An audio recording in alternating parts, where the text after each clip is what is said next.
Bien, para hablar de duplicación del ADN debemos comenzar por decir que es semiconservativa, pues las dos hebras que componen una molécula de ADN se separan en dos cadenas parentales, como podemos ver, que sirven de molde para que nuevas hebras se unan a ellas y poder formar ADNs hijas. Para ello, deben romperse los puentes de hidrógeno que están uniendo cada base nitrogenada en la molécula de ADN. En ese caso, una enzima llamada ADN ligasa corta los puentes de hidrógenos y separa a las dos hebras en una sección llamada horquilla o burbuja de replicación. Con la ayuda de proteínas SSP se estabiliza esta burbuja y puede entonces comenzar o continuar este proceso de duplicación. Como podemos ver, la burbuja de replicación se dan en varias zonas de una larga cadena de ADN y ocurre de forma simultánea. Aquí podemos ver una horquilla de replicación, una sección donde podremos explicar y podrán observar cómo la ADN polimerasa, una enzima encargada de incorporar nucleótidos, es decir, la enzima encargada de ir agregando todos esos monómeros para conformar o constituir la nueva cadena de ADN o la nueva hebra, eh, va precisamente a, bueno, cumplir esta función.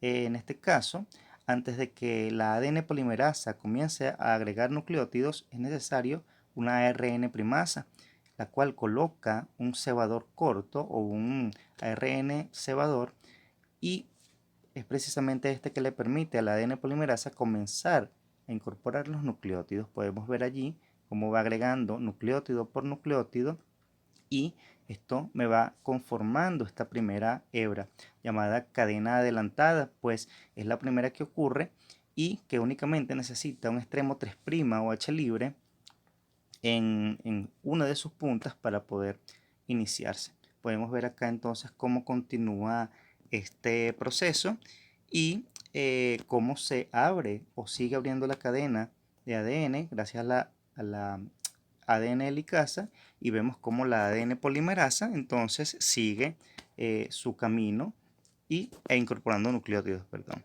Para finalizar esta parte, otro tipo de ADN polimerasa se encarga de quitar los cebadores cortos y agregar nuevo ADN.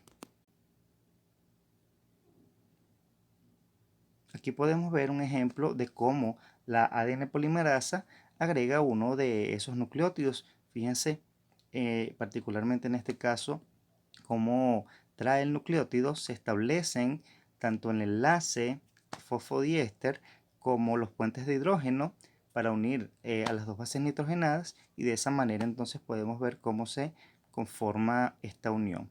Luego de eso, la ADN polimerasa se retira y continúa el proceso. Para la cadena rezagada hay un par de diferencias, pues esta se construye en sentido contrario a la cadena adelantada, es decir, em, que en este caso, al no tener la cadena retrasada en un extremo 3', bueno, comienza en ese sentido. Para eso vemos que un ARN cebador se forma gracias a una ARN primasa, y posteriormente viene el ADN polimerasa, quien ya conocemos, para construir ese fragmento, ese primer fragmento de ADN. Vemos que es solamente un fragmento y por esta razón debemos observar que a medida que se va abriendo la cadena y que se va avanzando en la horquilla de replicación, un nuevo cebador corto se forma y nuevamente la ADN polimerasa vuelve a sintetizar otro fragmento. Vean que esa es la diferencia principal. En la cadena retrasada el ADN se construye por fragmentos y llamados fragmentos de Okazaki, por cierto. Y en este caso, el proceso obviamente es diferente. Podemos ver acá otro tipo de ADN polimerasa quitando los cebadores cortos y sustituyéndolos por nuevos nucleótidos de ADN para poder crear una cadena continua.